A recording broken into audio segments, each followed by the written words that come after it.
wala hong exception na pwede kayong magbigay ng information, no?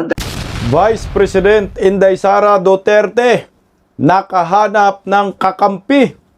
BIR at Committee on Justice Chairman Luistro sinisipo ng dating BIR Commissioner na sa Kim Henares. Anak ng kamote, oh. Talaga naman, pag ang mga taong gusto ng legal, kakampi talaga sa katotohanan. Pero kung ang taong gustong illegal, hindi ho magkukomento. Pero ito, at least maliwanag po, nilinaw po dito ng dating BIR Commissioner na si Kim Henares, merong pagkakamali ang Committee on Justice ni Luistro. Injustice nga eh. Naknang kagwang na yan eh. At yung BIR, patay kayo dyan. Attorney Sal Panilo, tinawag na muro-muro lamang ang impeachment labang kay Vice President Inday Sara Duterte. Sobra pa sa muro-muro. Talaga naman. Sarswila lamang ito. For optics lamang ho ito. Makasira lang kay Vice President Inday Sara Duterte. Ang tanong, bumagsak ba? Anak ng kagwang, baliktad. Ilalong lumalakas. Magandang gabi po sa ating lahat. Palike po muna, pa-share, pa-subscribe, at pakipindot ang inyong mga notification bell para lagi po kayong updated sa ating mga video. Siyempre, Bisdak Historiador, pangalawang YouTube channel natin, pa-subscribe din ho. Maganda po natin pakinggan itong interview kaya dating Commissioner BIR Kim Henares dahil natanong po siya dito sa mahiwagang box na sabi ni Luistro, hawak na daw niya yung bit, nagkangiwi-ngiwi na nga ho eh. Anong hawak ang bit? Nalaglag yung bit, natakot buksan ang mahiwagang box na dala ng BIR. Pakinggan po muna natin ang siyempre, dating opisyal ng gobyerno sa BIR na si Kim Henares, Attorney Kim Henares. Pakinggan natin yung mga legal na mga statement niya patungkol po dito sa mga sarswilang optics na impeachment labang kay Inday Sara. Narito po. Salamat po sa pagkakataon mo, Attorney Henares, na maabala ka namin dahil sabi nga namin, pagdating po sa issue ng BIR, walang iba tayong dapat nakausapin kundi ang dating commissioner ng BIR. So, Attorney Henares, may nakikita ka po bang dahilan para ika ngay hindi na buksan itong mahiwaga bang may tuturing o kontrobersyal na BIR boxes sa impeachment proceeding ng Kamara, Attorney Henares? Sa National Internal Revenue Code, no, may section 270 ho tayo na pinagbabawal ho na magbigay ng informasyon tungkol sa income tax return ng mga informasyon tungkol sa any taxpayer, no. Maliban lang kung may merong papasok kayo sa exception, no, sa section 71. Sa section 71, an exception ho is kung pinayagan kayo ng presidente ng Pilipinas, Pangulo ng Pilipinas na ibigay. Pangalawa, kung ito ay Dito muna. Pwede daw yun, no? Ibibigay kung ang presidente ng Pilipinas na nagsabi ibigay. Okay. So wala po silang pinapakitang dokumento yung Committee o Injustice ni Luistro kung pwede bang ibigay yung ITR ng isang tawag yan yung taxpayer. So wala. Tuloy hihingi ng isang foreign country dahil sa exchange of information. Pangatlo, dahil may requirement na maglista ng mga top taxpayer, no? O kaya dahil sa section 66, no, na sinasabi na hinihingi ng Kongreso in age of legislation at kailangan ibigay sa executive session. Based on sa provision ng tax code, wala hong wala akong exception na pwede kayong magbigay ng information, no? Dahil yung hindi naman ho ito in aid of legislation, no? Kasi Tama. impeachment ho ito at hindi rin ho naka-executive session, no? The only way na pwede hong i-release is kung humingi ho tayo ng permiso sa Pangulo ng Pilipinas. Mm.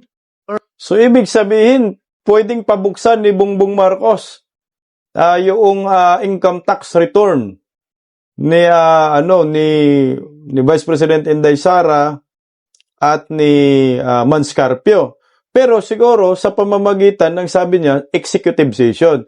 Ang gusto kasi ng mga buhaya in public hearing, ito yung tinatawag na impeachment, hearing-hearingan nila. So hindi po pwede rin kasi sabi ni Kim Henares, in aid of legislation dapat. Pero hindi naman po in aid of legislation ang hearing nila, impeachment naman, dali pa rin sila dyan. Pero yung Data Privacy Act, Bank Secrecy Law, Internal Revenue pala ho ito. Tuloy Alright. So kung halimbawa palang binuksan nung nakaraang proceeding, mukhang may sasabi. Tama po ba, May Atty. magkakaroon Henares? ng paglabag. Problema? Kung pinuksan, actually, ngayon pa lang ho, parang meron na rin problema Kasi sabi niya, hindi ho kayo pwede magbigay. Hindi ba ho, dinala nyo, tapos iniwan nyo, hindi ba ho, parang binigay nyo na. So,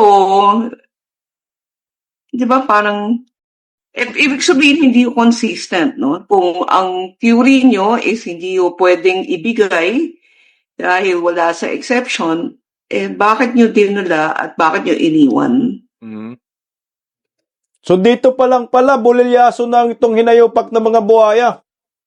So binigay na. So bawal pala talaga yan. Kahit hindi binuksan, pero dinala mo, ibinigay mo. So meron ng paglabag, meron ng problema ang mga hinayupak, patay tayo dyan. Ito mas maliwanag, tuloy Pero mukhang ang security naman na ginawa is nilagyan ng tape at pinirmahan po ng mga taga-BIR. Ibig sabihin, hindi mabubuksan at kung bubuksan man, makikita Oo. na binuksan. Secured, ika nga. Secured ika nga. Enough na po Hindi, ba yan, pero- Atty. Henares? Pero para sa akin, di ba ho, kung naniniwala kayo na hindi pwede, bakit nyo dinala at bakit nyo iniwan? Di ba? Ibig sabihin, nag-decision kayo na kayo yun may poder at may hawak ng mga informasyon, di ba? Right? Kung naniniwala kayo na hindi pwede, in the first place, bakit nyo dinala? At pagkatapos nun, bakit nyo pa iniwan? Diba? Parang binigay nyo yung responsibilidad sa ibang tao. Samantala, kayo yun may responsibilidad. Nako, Yun, opo. Sa dali ang mga buhaya. So kahit pala, ito maliwanag dati na mga komisyoner ng BIR po yan, nagsabi, abogada rin po yan, magaling na abogada. Kahit hindi nyo binuksan yung ITR ni Manscarpio at ni Vice President Inday Sara, pero dahil ibinitbit ninyo, dinala nyo dyan sa Kongreso, sa Committee on Justice, kahit pinirmahan pa ninyo, tinip, may paglabag na rin po kayo. Patay iyak! Tandaan nyo meron na pong kaso na isinampa si Manscarpio dito kay Luistro, Laila de Lima, Shell Jokno, at si Percy Tabi, kasama BIR, kasama yung kung sino-sino pa, yung AMLAC. Putang inadali pa rin po kayo dyan, no? Pagdating sa, yung AMLAC hindi kasama sa BIR, no? At saka yung BSP. Yung BIR hindi pa nakasuhan, sorry pero kinasuhan yung si Shell Jokno, si Luistro, at saka si Percy Tabi, Laila de Lima. Apat pala. Ito ay sa data privacy pa. At saka sa AMLAC. At saka yung Bank Secrecy Law. Pero iba pala ho ito. BIR pala ito. Sorry, BIR ang pinag-uusapan natin. So, ibig sabihin, pwede na magkaso muli itong si Mans Carpio dito sa komite ni Luestro at sa BIR. Tama? Kasi sabi naman ni Kim Henares, kahit hindi mo binuksan ito, meron kayong nilabag na. Meron na kayong nilabag na tax code diyan sa BIR. Yung batas, yung konstitusyon. So, pwede na magkaso. Kahit hindi binuksan, patay dali. Oh. Katwid, Attorney Kim, tama ba sa pagkakaintindi namin na mukhang nagkaroon ang BIR dito ng problema? Kasi sila mismo nagdala, di ba? Tama ko ba? Para sa akin, hindi ho kasi consistent, di ba? Na, kasi, sinasabi nyo, hindi naman pwede. Kasi first, di ba, parang ganito lang yan eh. Binigay sa inyo lahat na informasyon, di ba, kayo ho dapat mag-evaluate. Pwede ba yan o hindi? Kung sa tingin nyo hindi pwede, dapat hindi nyo ginawa, di ba? Sisimplihan ko lang, Di ba? Attorney Kim Henares. Dapat pala, binuksan nyo na lang kasi ganun din naman, may kaso pa rin kayo. Ito ako linawin natin ng konti kasi medyo nagulo tayo eh. Kasi akala ko BIR at saka yung BSP, magkaiba yun ha. Ito sa BIR ito na problema. Sa BSP tapos na. At saka sa AMLAC, nagsampa na ng kaso. Ito wala pang kaso. So ngayon, kahit pala hindi binuksan, maliwanag sa sinabi ni Kim Henares, may problema na kayo. Kayo yung mag-secure. Ang sabi, bawal ibigay. Pero bakit dinala nyo at ibinigay? So, dapat din pala binuksan nyo na lang kasi ganun din naman, magkakaso din kayo. Sana kasuhan ni Mans Carpio kung nakakapanood siya ng interview ni Kim Henares. Kasi pasok na pala yan eh. Technical na tuloy. Henares, medyo indulgence halimbawa, meron akong Ayun na. tawag doon, confidential letter. Yan. Ibinigay ko kay Sa Drew. akin. Binigay sa akin. Pero sabi ko sa kanya, Drew, ano man ang mangyari, huwag mong bubuksan at babasahin ang laman yan. Ganun po ba ang nangyari, ma'am? Parang gano'n, di ba? Parang ginawaan mo, di ba? Parang sinabi mo sa isang tao, may sasabihin ako sa'yo, sikreto natin ito, hindi mo pwedeng sabihin. Parang confidential. invitation na binigay mo sa, di ba? Diyan nag-uumpisa ang chismis. Kaya parang iniimbitahan kita sa kasal ko pero wag kang pupunta. Ganun ba? Parang hirap naman nun. Pero, Attorney Kim, dahil, tama no, mamaya, mag-file si Attorney Mans. Mans Carpio ng kaso, kakasuhan itong ilang mga miyembro ng Kamara, ng AMLAC, ng BIR. Yun ho ba ay tamang, kumbaga tama lang ho naman ba ang kanyang ginawa? Para kasi, kumbaga, pangalagaan, bakit nyo dinivulge? Bakit isinapubliko ninyo yung aming mga transaksyon, yung mga records na yan? So, Attorney Kim, tama lang ho yung ginawa ng Attorney Mans Carpio na talagang kasuhan. Kinasuhan na po. Alam nyo, karapatan ho ng kahit sinong tao na questionin, no, ang action ng ibang tao. Ngayon, whether under sa batas, if may basis siya or hindi, yun, subject na ho yan sa paglilitis, no.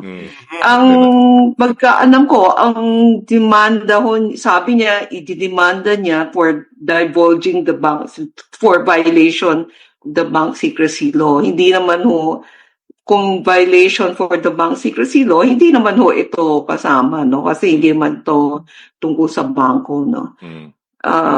Ngayon, Data Privacy Act ang isa sa mga binabanggit niya. Ang binabanggit niya. Money laundering. Parang ganito yun, no? Bakit to kailangan nagkaroon ng isang problema na hindi naman ho dapat nagka-problema? Diba?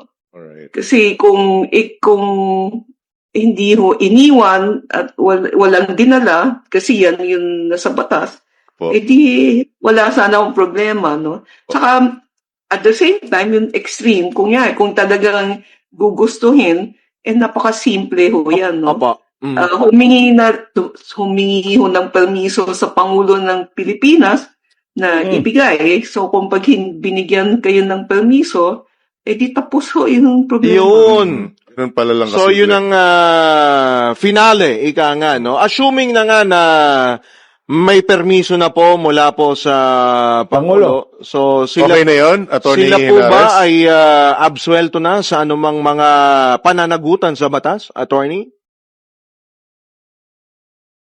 First, nangyari na yung violation. Para sa akin, no? Parang nangyari na yung violation. So, di ba, parang may Gitna nangyari parang, ng mali. No? Mhm. So, Hindi na mahabol. ang issue ngayon is para pwede mong buksan at makita, kailangan mo humingi ng permiso sa Pangulo. Pero ang next na tanong, yung act na pagdadala at pag-iiwan, may violation na ba ho yan? Yeah. Andun talaga. So, yan ngayon yung next na, kung hindi ho iniwan at hindi dinala at hindi iniwan, wala ko tayong pag-uusapan kasi wala naman nung nangyaring violation. Nag-utos yan at the first place. Aba, ewan ko. Magdala yan. So, parang ang nangyari, tama rin ang naging desisyon ng Justice Committee na wag talagang buksan. Oo, kasi mukhang talagang nakita nilang mukhang may sasabit eh. Oo. Diba? Anyway, hindi pala kasama ang BIR sa kakasuhan. BSP pala to, BSP tsaka yun, AMLAC, BSP. at tsaka yung mga taga-House Justice Committee. Paglilinaw lamang. Anyway, Attorney Kim, hindi ka kumbagay, Tapos na tayo doon, no? At least maliwanag, no? Na, ang Committee on Justice ni Luistro at ang BIR nagkaroon na ng kasalanan. Nakakommit na po ng violation. Na kahit sasabihin ni Bongbong Marcos, magbigay ako ngayon ng pahintulot para hindi ma-technical itong si Luistro at yung BIR. Late na yon kasi nakakommit na ng violation. So, ibig sabihin, from time to time, kung maisipan ni Manscarpio, ay pwede na siyang magkaso. Dito sa BIR, dito sa Committee on Justice, kasama itong si Luistro. Pwede na po silang ihabla. Kasi ang kaso na nga isinampa ni Mans ay sa AMLAC pa at saka sa BSP. Tuloy lang natin si Kim Henares. yes. Wala naman ho yata akong dapat, kaya nyo lang naman ako ini-interview dahil yun nga na nagka-problema, no? Pero sa totoo lang, at this point in time, di ba, parang ang kailangan lang namin nila facts, no? Yes, Hindi actually. hindi naman siguro expert or whatever opinion, no? So, kung facts, wala naman akong facts na pwedeng i-contribute, no? Kasi wala ako sa gobyerno or wala ako sa isang posisyon na may hawak ng mga facts na pwede nilang gawing basihan para magdesisyon kung i-impeach man nila o hindi ang vice presidente. Opo. Kung meron pong mga kasi tama ba yung mga bank transactions since 2010? 2010, no? Hindi ako sigurado. Although yun ang lumabas sa Nung mayor pa siya. Nung mayor pa siya. Si VP. Yun yung sinasabing hindi na dapat isama dahil hindi naman impeachable offense. Diba? Anyway. Yun, kasi sinama para lumubo. Mahaba pa yung... So talagang may mali. Attorney Henares, i-educate nyo na nga lang po kami. Yung box na yan ang talaga eh. Kung halimbawa man kagaya nito, may mga pagkakataon po na ikangay nahalungkat ang SALE, nahalungkat yung tax records. So, pwede talaga na mahalungkat ito base dun sa saklaw ng binabanggit nyo mga exemptions kanina. Pero kung labas sa mga ganong exemption at labas dun sa mga ganong binanggit ninyo na kondisyon, bawal. Tama po ba? Yeah. In relation to sa mga information tungkol sa buwis, no? Bawal ipalabas yan maliban lang dun sa mga exception na sinabi ko, no? Na nasa batas. Alright. Tama rin lang pala yung ginawa ng mga nasa... Paano assuming naman pag nabuksan naman po sa Pero banggit naman sa executive session daw parang executive session, pinaplano nila Atty. Henares Sa Wednesday Wala hong basehan para buksan kasi may dalawang condition yan, no? In aid of legislation and in executive session. Po. Ang impeachment proceeding, hindi naman yan in aid of legislation kasi wala naman kayong gagawing batas, no? Tama. Wala kayong ipropose na bill. So, ang next na tanong is, kung binviolate nyo yan, admissible as evidence ba ho yan, no? Dahil parang, di ba, parang fruit of poison tree, no? Kunyari, wiretapping, bawal. So hindi mo pwedeng ibigay yung testimony na nakuha mo sa illegal wiretapping. In the same way, kung ikaw ngayon gagamitin mo yan as evidence in violation of those provisions, admissible ba yan as evidence? No? So, hindi na. Yun ngayon yung problema. So, next na tanong, kung as of now, hindi siya inadmissible, no? At tapos kung binuksan nyo at hindi inadmissible, so makukure ba yan in the future, no? Kung gusto nyo, kung kailangan gamitin, after the fact, kung kumuha ka ng permiso ng Pangulo, makukure ba ho nun permission nun Pangulo nun sa violation na nagawa, no? So, nag-create tayo ng maraming legal problems. So, samantalang lang yung legal problem na yan. Yeah, samantalang kung talagang gusto ang tamang proseso is humingi muna kayo ng permiso sa Pangulo bago nyo buksan at gamitin. Alright. Ano man meron tayong hindi alam na gumagalaw. Kaya meron din ganung hakbang ang mga taga... So dali na ang mga buhaya dito. Kailangan makulong na sila, Atty. Henares, kasi lumabag Hindi na ho po pwedeng pagtakpan ho nila ito. Kaya ayon po kay Atty. Salpanilo, moro-moro lamang ang impeachment ng House of Crocodile. Sobrang moro-moro talaga. Narito, pakinggan natin si Atty. Salpanilo. Yung naging rekomendasyon ng Committee on Justice na mayroong probable cause. Gaya po na sinabi na natin ng paulit-ulit sa programa nito na yung Committee on Justice ay moro-moro yan. At siguradong i-recommenda nila na may probable cause. At yan nga po nangyari. Hindi po tayo ng hula. Kaya ng akusasyon ni Ping Lacson na nanguhula lang tayo. Yung aking mga sinasabi, hindi yung panghuhula yun, kundi yun ay opinyon na batay sa mga galaw. Makikita mo naman, napakadaling basahin ng mga yan. Sapagkat yung ginawa nilang Hearings Committee on Justice, mini-trial ang tawag nila na tumatanggi sa preliminary investigation na hindi naman preliminary investigation dahil irregular talaga ang ginawa nila. Kaya nga tumakbo sa Korte Suprema ang mga abogado Vice Presidente Inday Sara. Ang katotohanan talaga niya, yan ay planado na yun. Kaya kita niyo yung unanimous. Pati yung mga kumukontra, tumumoto rin. Pakitang tao lang pala. Pero yung si Suntay, hindi ko naman maintindihan ito si Bong Suntay. Bakit ka absent? Tapos nandun ka para meron man lang dissenting voice. Na-absent. Siguro meron isang lakad. Anyway, so, gaya na sinabi natin, ngayon na nire-commit na nila. At sinabi na natin yan. Hindi yung tayo nagpapagod. Na itatransmit. Ito, ulitin ko na naman. Sigurado, mananalo sila sa plenaryo.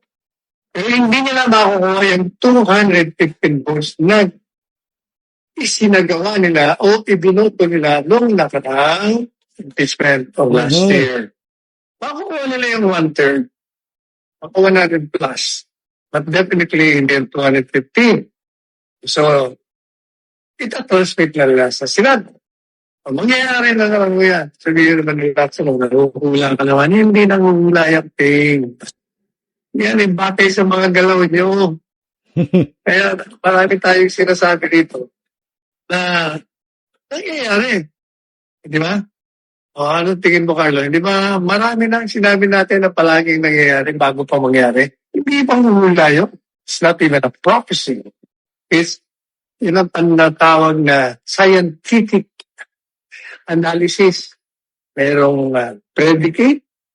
Kaya malalaman natin ang kalalabasan. Pero mga assumptions. At yung assumptions, hindi lang yung haka-hakang assumption. Yung po ay nakikita talaga yung galaw nila. Kaya madali talagang basahin. Now, puntahan naman natin yung sabi mo anong gagawin nila. Unang-una, ito naman mga BIR, kung hindi ba naman sila may pagka, ano rin eh. Hindi ko malaman kung natakot o mahina, bumasa, mga abogado naman. Bawal! Sinabi na nga bawal, hindi po pwedeng ilabas. Pero dinala pa nila. So may kaso talaga. Sinyado at iniwan.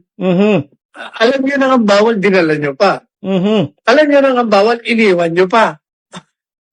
Hindi ko para kayong mga elementarya na may hina, pintindi. Eh siguro, baka mas magagaling pa itong mga elementarya current generation at tatalino. Mariusip talaga kayo. So pareho sila ni ni Attorney Sal Panilo at ni Kim Hinares ng opinion, no, statement. Ang sabi ng batas, bawal. Huwag niyong dalhin yung ITR dahil ipinagbabawal yan. Pero ano po ang ginawa ninyo? Dinala niyo pa rin. So isa lang ang ibig sabihin. Pareho po yung dalawang abogado na statement, nag-violate na po. Nagkaroon na po ng violation ang BIR at yung Committee on Justice ni Luistro. So pwede na talagang kasuhan, pwede na talaga itong ihabla, itong hinayupak na Luistro na to, no? Alam niyo po, pag makulong to si Luistro, ang saya-saya ko siguro, no? Hindi lang ako, pati kayo, no? May utang man yan, 9 million kay Inday Sara Duterte. Gumawa sila ng problema ngayon. No? Gumawa sila ng ikakabagsak nila. Pero itong mga hinayupak, feeling nila na wala silang maling ginawa. Kagaya ni Laila de Lima, nanggagalaiti, buksan nyo. Kagaya yung nakatabingi rin na kongresista, buksan nyo. Sabi ni Luistro, hindi po pwede na itatago nyo, pero nandyan na sa inyo. Bit-bit nyo na, yung bit na sinasabi nyong hinayupak, nakatabingi din yung bibig, ba't hindi nyo binuksan? So ano ang ibig sabihin nun? Kayo ay gumagawa lang ng sarswela. Okay, balik tayo dun sa sinabi ni Atty. Sal Panilo. Sabi ni Atty. Sal, talagang makuha ng 1/3 ng mga buaya, no?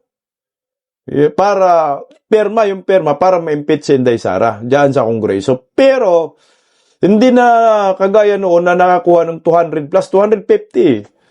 Sana tandaan natin yung mga hinayupak ng mga kongresista na yon na pumerma. Alam, tangina naman ton mga bubunista talaga, Marami talagang mga ubob ng mga botante. Huwag nyo nang iboto yung mga yon kasi makasalot yun sa lipunan, At lahat ng mga kongresistang magboto ng yes to impeach kay Vice President Inday Sara, ilista na natin ang mga yan.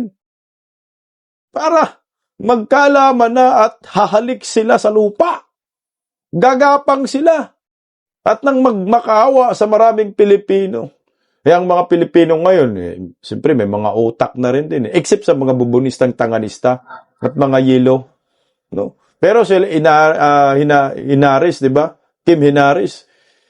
Ano man yan, dilawan man yan, pero tingnan mo naman yung opinion niya.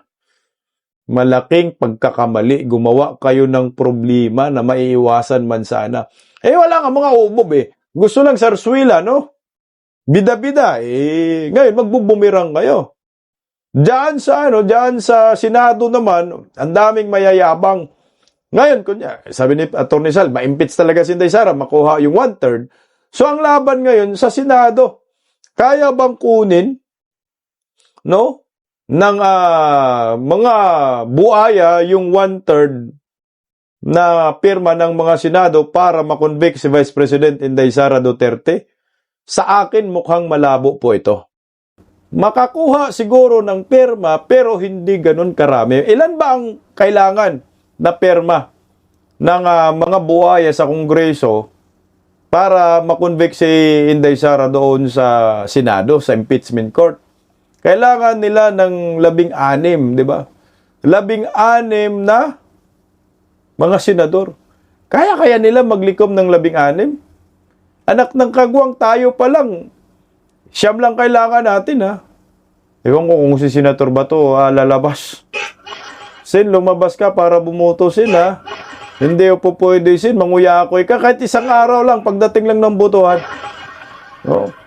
Kasi ang kakampi natin, alam na natin, ang kakampi natin dito, si number 1 sa listahan, Kuya Bungo. Si Bato sana, kaso absent, anak ng kamuti. Pumasok kasi, malaking bagay yan, Senator Robin Padilla, Senador Marcolita, ayan. Chess Escudero, kakampirin natin yan. Jinggoy Estrada, kakampirin natin yan. Ilan na? 6 na. Alan Peter Cayetano, kakampi na natin yan. 7 na. No, Alan Peter Cayetano. At siyempre, sino pa ba yung iba? Si Jaime Marcos. Alam naman si Jaime. Lolo Jaime, 8 na. Meron pa tayong malay natin yung mga bilyar, di ba? Yung bilyar. 2 man yan. Imposible naman yung 2 bilyar. Bubuto silang ma-impeach si Inday Sara, mga tanga. No?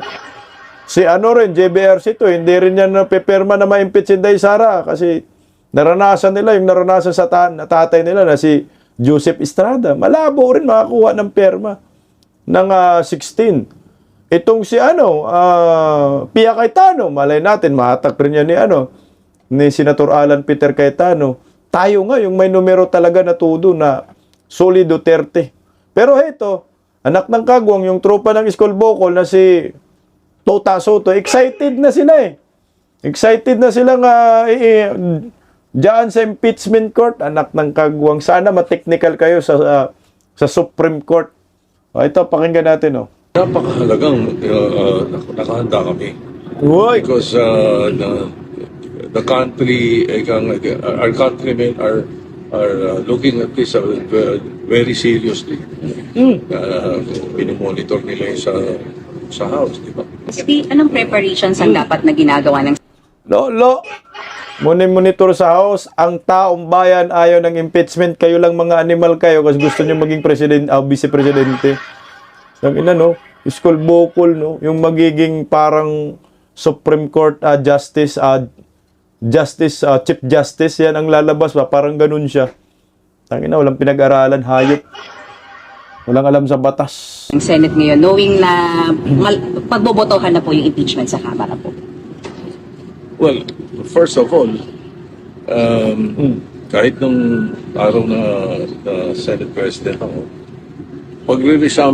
bago mag-resume ang sessions, I usually call for all Senate caucus to discuss the possible agenda that we may be able to pass. Sa letter na. And then more so now, dahil there is a possibility that the articles of impeachment might be transmitted by the House. Pero as of now, everything is speculative. Yeah. If ever. Diba? So what we will be doing in this caucus will be to, discuss the agenda for the next month. No? And the last month of the first regular session of the 20th Congress. And then the possibility of receiving the articles of impeachment, then we will discuss the possibility of what preparation should be done. And the timetable. Yes. Ito talagang mag-convene talaga itong Senado sa impeachment labang kay Inday Sara. Siya yung Senate President Excited ang animal Magbida-bida na, pumuputi na nga yung buhok, wala pa rin nagawa para sa bayan. Meron siya, yung sahod daw, binigay na daw niya sa mga estudyante, napilitan na siya Sa bagay, barya lang naman yung sahod dyan. Mas marami sa malita, no? Ito yung pinaka-excited Senate President na to na magkakaroon ng impeachment trial dyan sa Senado. Noon pa naman yan. Yung unang impeachment nga, mangiyak-ngayak tong animal na to eh. Bakit ayaw niyong ituloy? Mas magaling pa itong hinayupak sa mga abogado, lolo. Pero hindi yan uubra. Kay Senador Marcolita, nandyan yung mga abogado, Senator Alan Peter Cayetano. Ay, Joel Villanueva pala, kakampirin natin. Wala. Malabong makonvict si Inday Sara dyan sa impeachment court. Yun ang crucial eh. As of now, the crucial is timetable. So again, everything will rely on whether the articles of impeachment will be transmitted to us or not. Gaano po kahalaga na handa ang Senado if ever iakyat yung articles of impeachment at makailangan yung mag-convene na? Napakahalagang nakahanda kami. Because the country, our countrymen are looking at this very seriously. Pinimonitor nila yung sa House, di ba? Olol, ang Pilipino mas interesado sa flood control na makulong yung mga buhayang hinayupak kayo dyan. Wala kaming pakialam sa impeachment. Kayo lang ang may pakialam. Abtik, no? Mabilis tong animal na to pagdating sa impeachment labang kay Inday Sara. Pero dun sa trilyon-trilyon na ninanakaw, nililimas, pati ikaw, nakatanggap ka daw ng malita, sabi ng 18 soldiers, tahimik kayong mga animal kayo, walang hearing hanggang ngayon, ha? Senate Blue Ribbon Committee, Panfilo Lacson, hinayupa ka. Kailan kayo mag-hearing? Wala kayong excitement na nabuo sa inyong mga balat para doon sa flood control projects na puro mga ghost, trilyon-trilyon ninakaw sa kaban ng bayan. Ay, wala kayong plano doon. Dito kayo sa impeachment.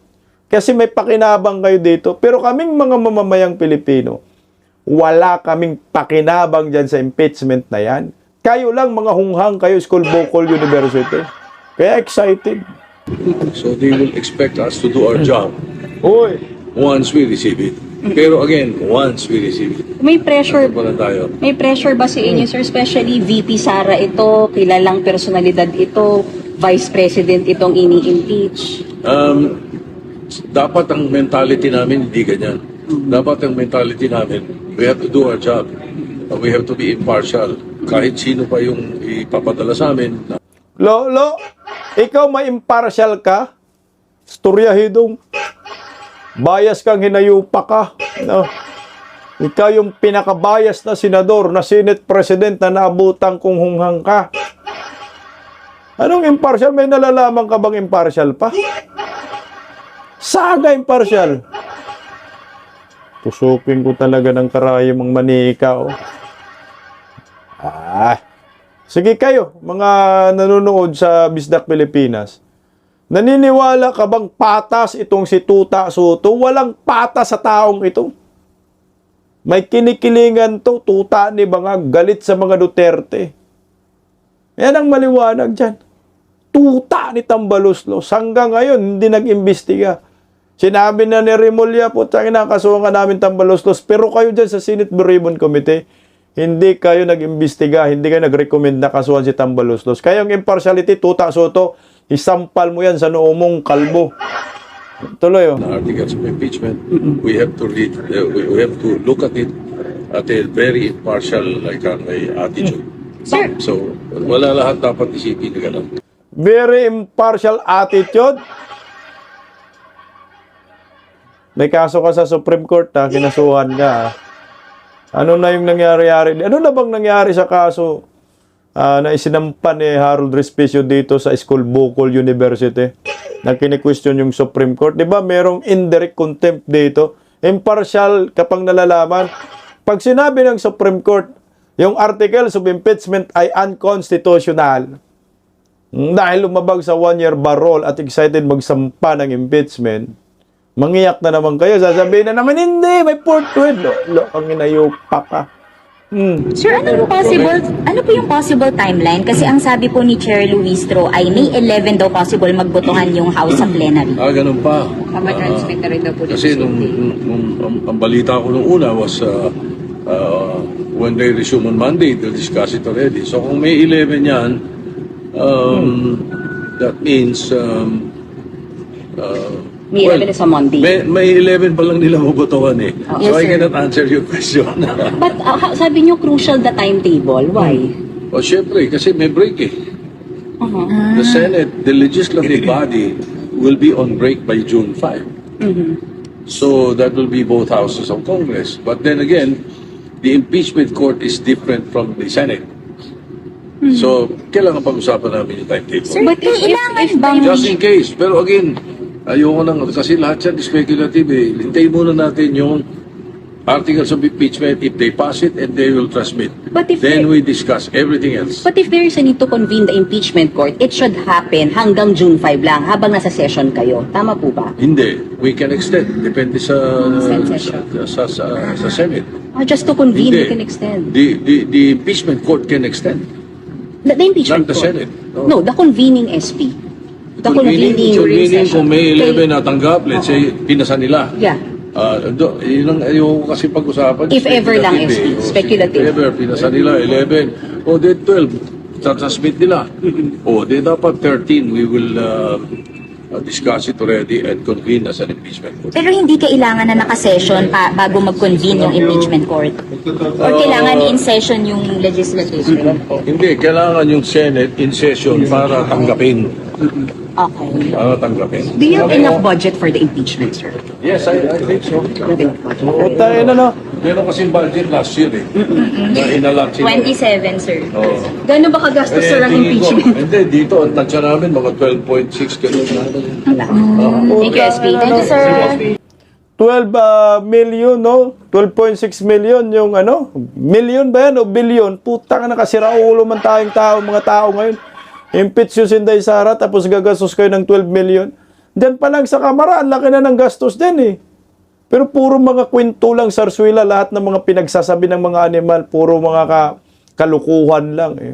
Tingnan mo, ginago tayong mga Pilipino. Mas excited si Tuta Soto sa impeachment, pero yung sa flood control, tahimik ang mga animal. Bahala na lang ang maraming Pilipino maghusga sa mga kagaya ni Tuta Soto at ni Luestro. Nako, ano kayang parusa nito pagdating ng 2028? Dapat ipakulong ang mga animal na to. Paggising sa umaga, tanghali at gabi, nakikita ko ang post niya, ang hapdi. Paano nga ba to? Di ako makatanggi. Watch ko na lang at isipin ng mabuti. Disdak Pilipinas.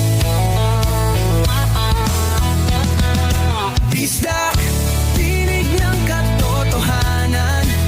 Sa bawat vlog may laban sa kasinungalingan. Mulat ang mata, gising ang masa. Disdak Pilipinas, para sa bayan, gumigising sa diwa. Sa likod ng kamera, tapang ang dala, walang sinasanto kung mali ang gawa. Hinay-hinay, pero palaban. Boses ng tao sa digital na labanan. Disdak, tinig ng katotohanan. Sa bawat vlog may laban sa kasinungalingan. Mulat ang mata, gising ang masa. Disdak Pilipinas, para sa bayan, gumigising sa diwa.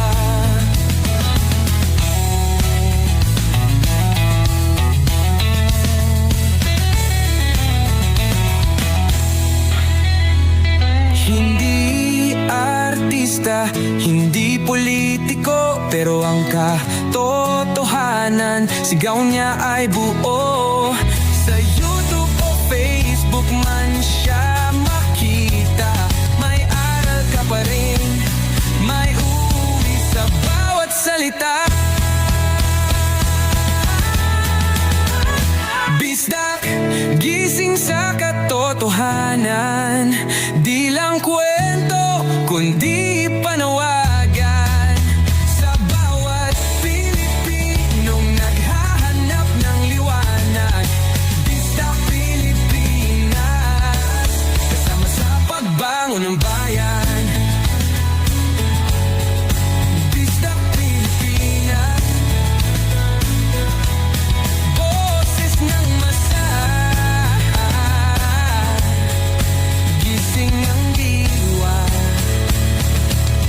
vlog mo may pag-asa.